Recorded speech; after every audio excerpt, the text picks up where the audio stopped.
And breaking down how Governor Gavin Newsom's recall is shaping up is Talking Points analyst Spencer Kweskin. Spencer? Thanks, guys. So the campaign to recall Governor Gavin Newsom is going to succeed, making Newsom the second California governor to have to undergo. After months of requests and some of the worst wildfires in California history, President Trump has approved a federal disaster relief aid package. Trump at first rejected the aid package, with the president stating that agencies already exist within the state and the federal government would cover the cost. However, after a meeting with California Governor Gavin Newsom and Congressman Kevin McCarthy, the president has flipped and is now... Thanks, Philocase. The Evergrande Group was once the most valuable real estate company in the world. Now, it's facing a default crisis. The company has failed to post payments for offshore bonds in the amount of $83.5 million last Thursday. Investors worldwide are worried about a potential financial collapse on the horizon. As of last Tuesday, the company had over 2 trillion won, around 310. You're right, there are 10 Democrats that are not supportive of the impeachment inquiry investigation. And that's because 7 of them are actually really in the same boat. In the 2018 midterm election, they all polled less than 1% between them and their opponents. So there is a very tight margin here.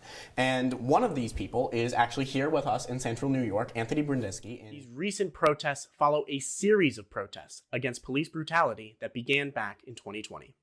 Spencer Kweskin, reporting from Los Angeles, back to you guys.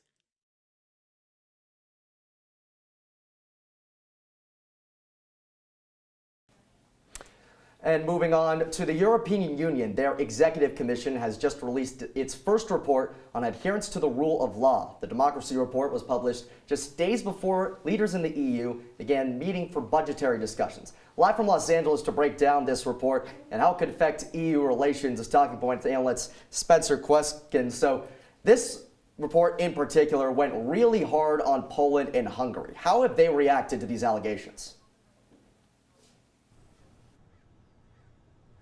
Thanks, guys. So, the European Union has just released a report criticizing several countries on their democratic standards and their rule of law. The report mentions Bulgaria, Croatia, the Czech Republic, Hungary, Malta, Poland, Slovakia, Slovenia, and Spain. Now, all of these countries, except for Malta and Spain, were once part of the Soviet Union's Eastern Bloc. The European Union believes that, within all of these countries, the judicial system is under threat in some capacity. The report specifically expressed concern for Poland and Hungary. The EU believes that Poland is deficient in its national justice system, its anti-corruption frameworks, and its media freedom. For Hungary, the report expresses concern over higher levels of corruption, lower media freedom, and lower minority rights. Spencer, sorry I jumped the gun there on you, but so now that we have all of this, what is the EU planning to do next? So the European Union really has 2 options here. The more extreme is invoking Article 7. When it comes to breaches to the rule of law, the European Commission has a clear role to play as guardian of the treaty. And this is why we will also, in the future, not shy away from launching infringements and continuing the discussion under Article 7. This would suspend the voting rights of offending members, but it requires unanimous consent. The other option is sanctions, and with the EU discussing a €2.1 trillion spending package, this option seems more likely. Spencer Kweskin, reporting from Los Angeles, back to you guys.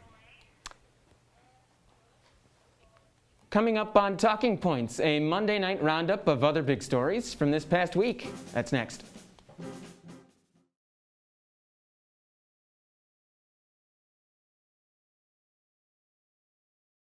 So it's probably not happening in this congressional approval. There might be an increase in Supreme Court justices coming too, but Michael has more on a decrease in a major global semiconductor.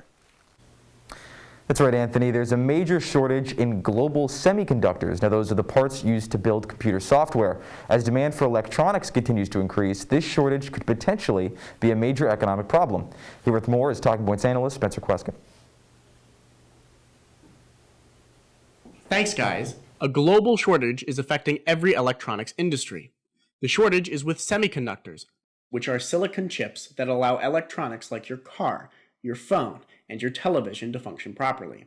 They contain millions of transistors, which form the basis of computer code.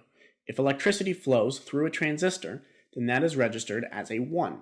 If there is no electricity, then that is registered as a 0. Every piece of computer software is made using these 1s and 0s. So, what's happening with the chips now? Back in March, when the COVID-19 pandemic first hit, semiconductor factories around the world were shut down. As time progressed, these factories reopened and are now operating at full capacity. However, while these factories are back online, demand for electronics has risen dramatically during the pandemic. Lower production and higher demand created the conditions needed for a global semiconductor shortage. C.C. Wei, president and CEO of Taiwan Semiconductor Manufacturing, one of the largest producers of semiconductor chips, has stated, "The shortage will continue throughout this year and may be extended into 2022 also."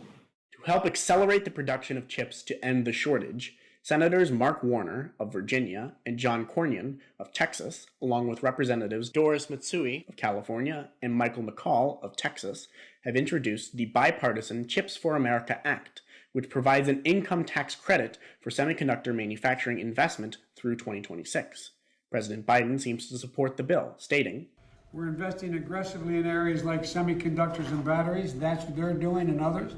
So must we. We are seeking a significant investment in this piece of legislation." The proposed bipartisan relief fund would grant semiconductor manufacturers $37 billion to ease the shortage. Spencer Kweskin, back to you guys. And coming up after the break, President Biden's sanctions on Russia. Will these have a real impact, or are they symbolic? Stay with us.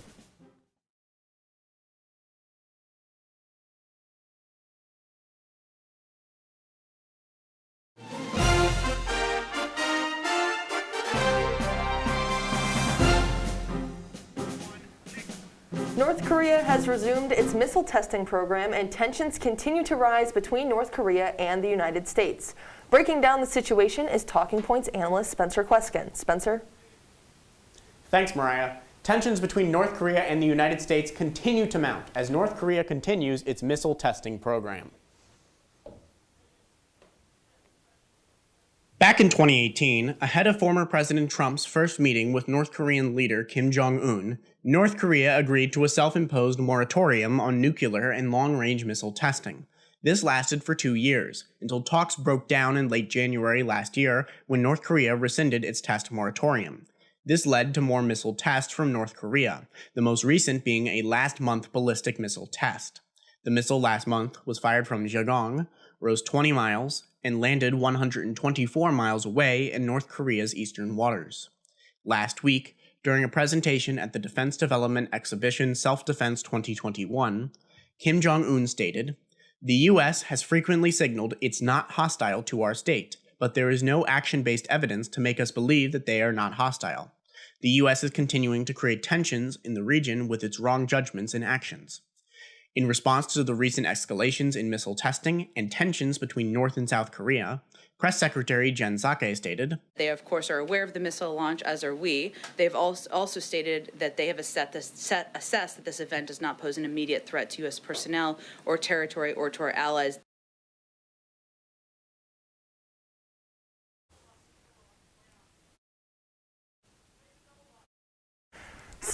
So, Spencer, you mentioned that North Korea had missile testing most recently as next month. Now, can you tell me, why has North Korea restarted its development? So North Korea is rebooting its program because of the sanctions that are currently posed on North Korea. Now, currently, North Korea is under a lot of sanctions, with the United Nations embargoing military supplies, luxury goods, cargo that could be used for military research, money transfers, rare earth metals, coal, iron, seafood, petroleum, textiles, food, machinery, and electrical equipment. Now, normally North Korea would get these goods through China, but the coronavirus has caused trade between North Korea and China to effectively come to a halt. So North Korea hopes that by restarting its missile program, that it can bring the United States, the European Union, and the United Nations to the negotiating table, essentially trading its missile development for lifting up its embargoes. So Spencer, what threat does North Korea pose to the U.S. as of now? Yeah, so North Korea has tested an ICBM that could potentially hit the United States, but they have very few of these rockets. So the main threat that North Korea poses right now to the United States is to the United States' allies in East Asia and in the Indo-Pacific. So North Korea is currently threatening South Korea, Japan, Taiwan, the Philippines, Vietnam, Indonesia, Thailand, and Australia. And the U.S. wants to protect its allies in these critical regions. Spencer Kweskin, thank you so much.